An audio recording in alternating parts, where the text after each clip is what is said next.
Let's see the question. ABC partners हैं जो कि 235 में अपने प्रॉफिट डिस्ट्रीब्यूट करते हैं। 31 मार्च को उनकी बैलेंस शीट कुछ ऐसे थी। ए की कैपिटल दी हुई है 36,000 और बी की 44,000, सी की 52,000। क्रेडिटर्स हमें गिवन है 64,000 के, bills payable 32,000, profit and loss 14,000। ठीक है, तो इधर दिया हुआ है तो इसका मतलब ये क्या है, ये प्रॉफिट ही है। कैश हमारा दिया हुआ है 18,000, bills receivable 25,000, furniture 28,000, stock 44,000, debtors 42, investment 32, machinery 34, goodwill 20। तो पहले से ही बुक्स में गुडविल दी हुई है, इसका भी ध्यान रखना है। दे admit D into partnership on the following terms: furniture and machinery to be depreciated by 15%, stock is to be revalued at 48,000, goodwill to be valued at 24,000, outstanding rent amounted rupees 1,800, prepaid salary 800, D to bring 32,000 towards his capital for 1/6 share, prepare revaluation account, partners capital account, balance sheet। ठीक है, तो चलिए हमें बनाना है सबसे पहले revolution account.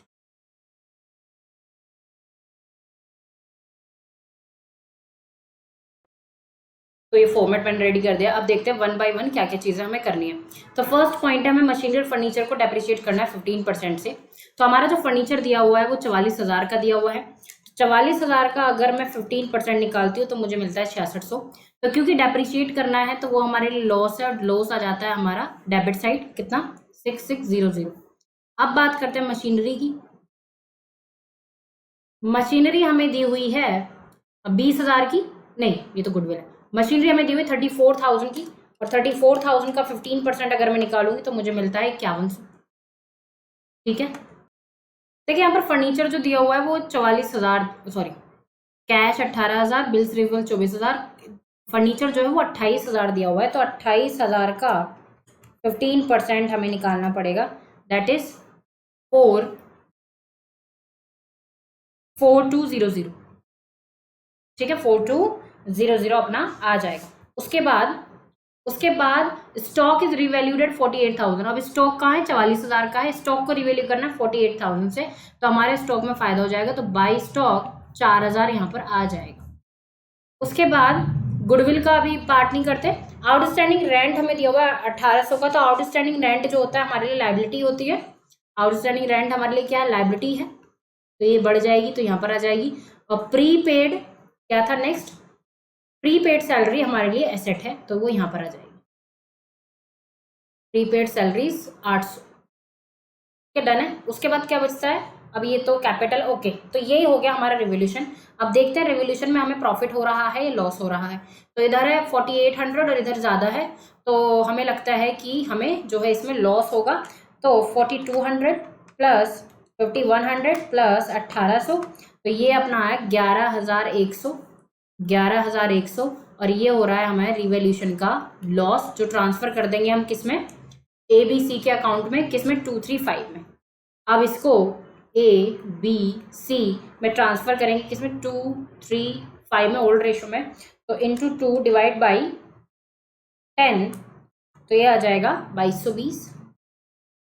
Okay, 11 तो 3 divide by 10 हो जाएगा ये,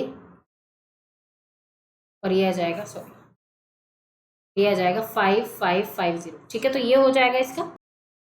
ओ बच्चों, फिर से कुछ हो गया है, मैंने डायरेक्ट इसको ही डिस्ट्रीब्यूट कर दिया है। 11,100 में से हमें लेस करना है 4800। ठीक है, तो आएगा 6300। 6300 आएगा हमारा लॉस, और 6300 को 235 में हमें डिस्ट्रीब्यूट करना है, तो आएगा 1260। देखिए मैं कैलकुलेटर यूज कर रही हूँ ताकि जल्दी हो जाए, कि आप लोगों को एग्जाम में नहीं करना है। 3150, तो ये आ गया हमारा ऑनेस्ट लॉस। इसको कहाँ लेकर चले जाएंगे, इसको हम लेकर जाएंगे पार्टनर्स कैपिटल अकाउंट में, लेकिन उससे पहले हम देख लेते हैं कि उनकी कैपिटल कितनी है। 36,000, 44,000 और 52,000। ठीक है, तो इनकी कैपिटल पहले हम डाल देते हैं बाय बैलेंस बीडी। 36,000, 44,000 और 52,000। फिर रिवोल्यूशन का लॉस इधर आ जाएगा, कितना कितना आया था, 1260, 1890 और 3150। ठीक है, कुछ प्रॉफिट का लॉस दिया हुआ है क्या, सॉरी प्रॉफिट एंड लॉस दिया हुआ है एक 14,000 का। देखो प्रॉफिट एंड लॉस दिया हुआ है 14,000 का, तो 14,000 का प्रॉफिट एंड लॉस हम डिस्ट्रीब्यूट कर देंगे बाय P&L अकाउंट। तो 14,000 को 235 में करना है, ठीक है। तो 14,000 इंटू 2 डिवाइड बाई 10, 2,800, 4,200 और 7,000, ठीक है, ये हो जाएगा। उसके बाद क्या है, हमारी पुरानी गुडविल बुक्स में दी हुई है 20,000 की, उसको भी क्या कर देंगे, राइट ऑफ कर देंगे। तो इधर हो जाता है टू कैश या बैंक के नाम से हम उसको कर देंगे, ठीक है।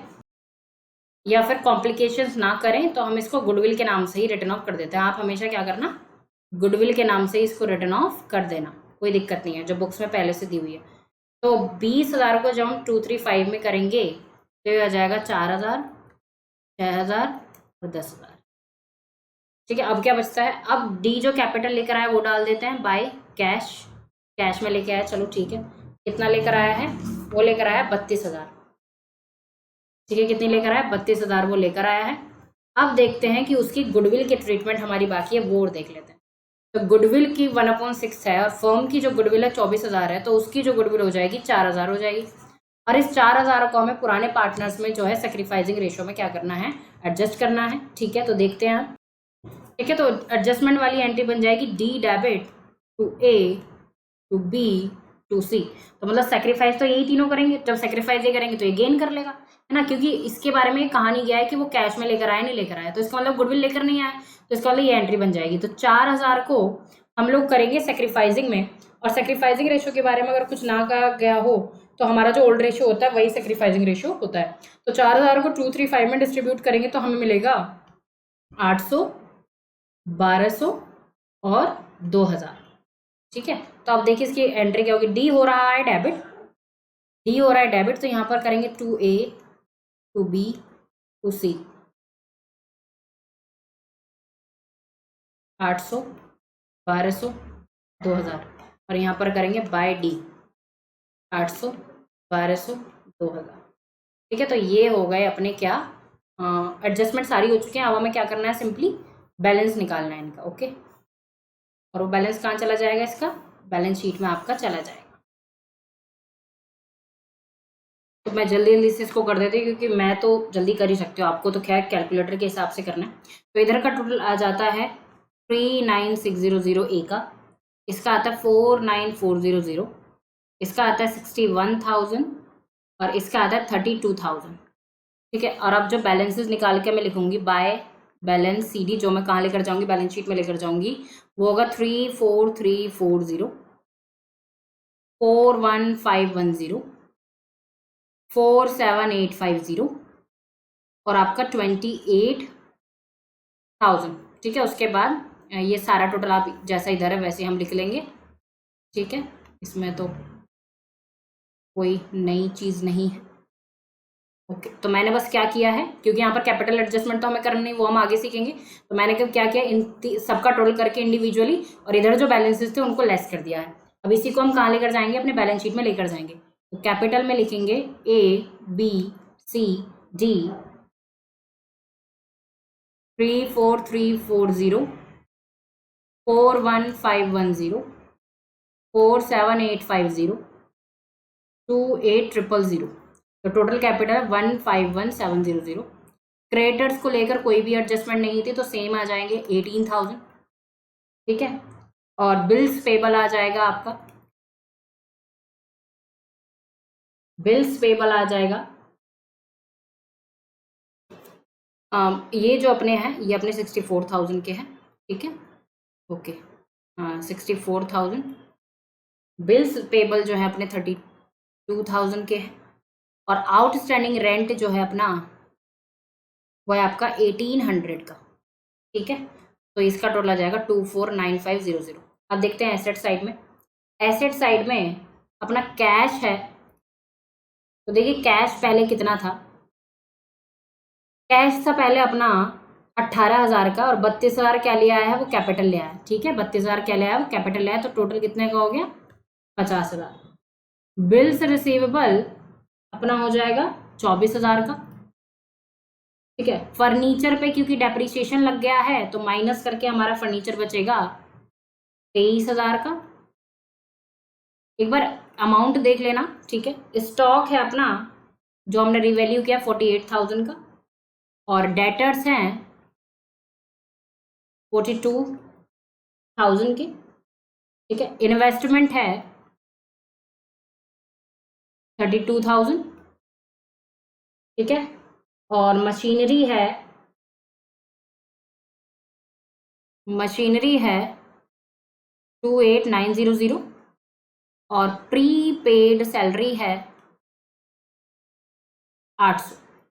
और अगर मैं इसको टोटल करती हूँ तो मुझे मिलता है 50,000 plus 24,000 plus 23,000 plus 48,000 plus 42,000 plus 32,000 plus 28,900 plus 800, तो मुझे मिलता है 24,8700। इसका मतलब ये इक्वल नहीं है, इसका मतलब कहीं ना कहीं कुछ गड़बड़ है। तो चलिए देख लेते हैं।